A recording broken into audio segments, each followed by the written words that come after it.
नमस्ते सभी को। ये हमारे YouTube चैनल का पहला वीडियो है। ये YouTube चैनल हमने ओलंपिक गेम्स के रूल्स, ओलंपिक्स की इन्फॉर्मेशन जैसे कि उसकी हिस्ट्री, प्लेयर्स के बारे में इन्फॉर्मेशन और हमारा देश किन किन खेलों में पार्टिसिपेट करता है और हमने अब तक कौन से मेडल्स जीते हैं, वो सब हम आपको बताएंगे इस चैनल में। आज जो हम बताने वाले आपको वो है 100 मीटर रेस के रूल्स। तो उससे पहले हम समझ लेते हैं कि ओलंपिक्स के कितने टाइप्स होते हैं, कितने प्रकार होते हैं। तो जैसे कि आप स्क्रीन पे देख सकते हैं, उसके मेन 4 टाइप्स होते हैं। समर ओलंपिक्स और Olympic games both are same. बाद में Olympic winter games, youth Olympics और पैरालंपिक्स, ये 4 टाइप है। उसमें से जो मेन टाइप है 2, वो है समर ओलंपिक्स और विंटर ओलंपिक्स। तो अभी समर ओलंपिक्स क्या होता है? तो समर ओलंपिक्स उसे कहते हैं जो गर्मियों में खेले जा सकते हैं, समर में। तो उसमें जो गेम्स आते हैं जैसे कि racing, long jump, high jump और जेवलिन थ्रो, जिसमें नीरज चोपड़ा ने गोल्ड मेडल जीते थे। और विंटर ओलंपिक्स में कौन से आते हैं, जैसे कि आइस हॉकी हो गया, स्कीइंग हो गया। और विंटर ओलंपिक्स वो गेम होते हैं जो बर्फ में खेले जाते हैं। और अभी दूसरे 2 टाइप्स के बारे में बात करेंगे, जो कि है पैरालंपिक गेम्स। तो पैरालंपिक गेम्स क्या होता है? ये उनके लिए होते हैं जिनको फिजिकल डिसेबिलिटीज है। और पैरालंपिक गेम्स में भी समर और विंटर दोनों ओलंपिक्स होते हैं। और यूथ ओलंपिक्स क्या होता है? ये उनके लिए होता है जिनकी एज 15 साल से 18 साल के बीच में। और इसमें भी समर ओलंपिक्स और विंटर ओलंपिक्स ये दोनों होते हैं। अभी हम देखेंगे एज लिमिट के बारे में। तो ये जो 3 है, समर ओलंपिक्स, विंटर ओलंपिक्स और पैरालंपिक्स, इसमें कोई एज लिमिट नहीं होता। और यूथ ओलंपिक्स का मतलब ही वही है कि 15 साल से 18 साल के बीच में होता है, ऐसा। तो एज लिमिट के बारे में उनका एक रूल भी है, रूल बुक भी है। तो ये है एक ओलंपिक्स का रूल बुक है ये।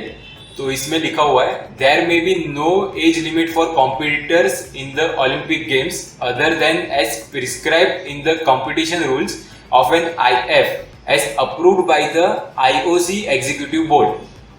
तो इसका मतलब ये होता है कि इसमें कोई एज लिमिट नहीं है।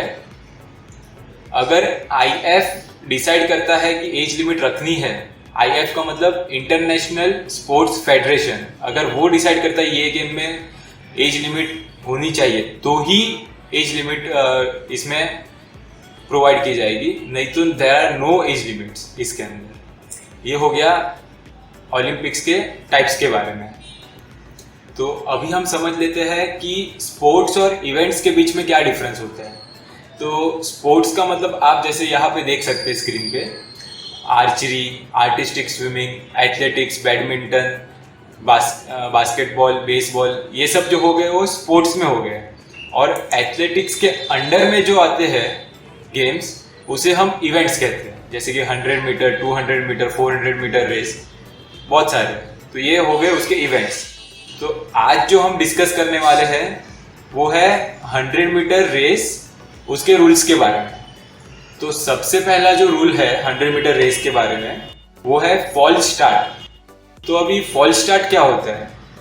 तो फॉल्स स्टार्ट ये होता है, जैसे कि आप देख सकते हैं, ये जो ब्लॉक है वो अगर एथलीट ने रिएक्शन टाइम से पहले छोड़ दिया तो ही इज डिस्क्वालीफाइड, ही और शी इज डिस्क्वालीफाइड।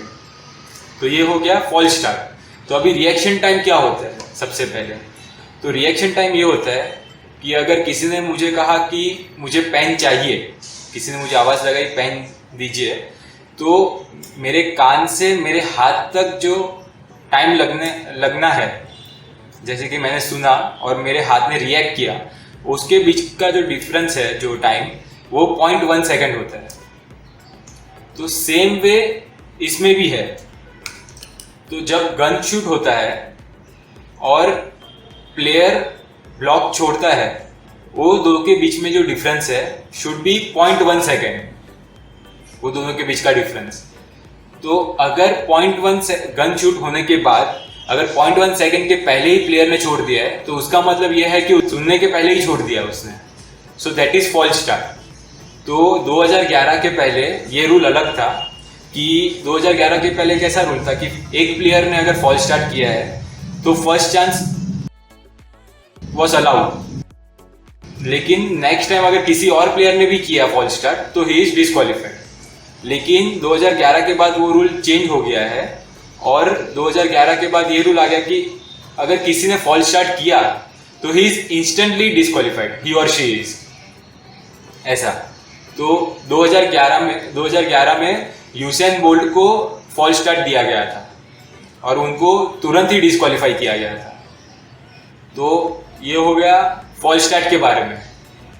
तो अभी सेकेंड रूल जो है वो है लेन। तो जैसे कि आप देख सकते हैं ये लेन जो होती है वो 1.22 मीटर वाइड होती है, 1.22 मीटर वाइड। तो इसके बीच में ही आपको भागना है। अगर आपने लेन चेंज की तो यू आर डिस्क्वालीफाइड, और अगर आपने लेन में भागते टाइम किसी को रोका या किसी के बीच में आ गए लेन में तो भी आप डिस्क्वालीफाई हो जाते हैं। तो ये हो गया सेकंड रूल जो कि था लेन का। थर्ड रूल जो है वो है फिनिश लाइन का रूल। तो फिनिश लाइन का रूल ऐसा है कि जब तक ट्रंक पार्ट फिनिश लाइन को क्रॉस नहीं करेगा तब तक आपका टाइम रिकॉर्ड नहीं किया जाएगा। So in that case trunk part क्या होता है पहले वो समझ लेते हैं। ट्रंक पार्ट ये जो पार्ट है यहाँ से लेके यहाँ तक जो पार्ट है उसे ट्रंक पार्ट कहते हैं। ओके, तो ट्रंक पार्ट अगर आपका हाथ भी पहुंच गया पहले तो that is not counted. Trunk part पहुंचना चाहिए तो ही वो टाइम रिकॉर्ड होगा। तो ये हो गया फिनिश लाइन का रूल। तो आपने बहुत सारे एथलीट्स को देखा होगा कि ट्रंक पार्ट को आगे करके वो लोग फिनिश करते हैं, वो इसीलिए कि उनका टाइम जल्दी रिकॉर्ड हो जाए ट्रंक पार्ट पहुंचने के लिए ऐसा। तो ये थे कुछ रूल्स 100 मीटर रेस के बारे में। आशा करता हूँ आपको समझ में आए होंगे और कमेंट्स में ज़रूर बताइएगा कि कैसा लगा और आपके सजेशंस भी प्लीज़ बताइएगा।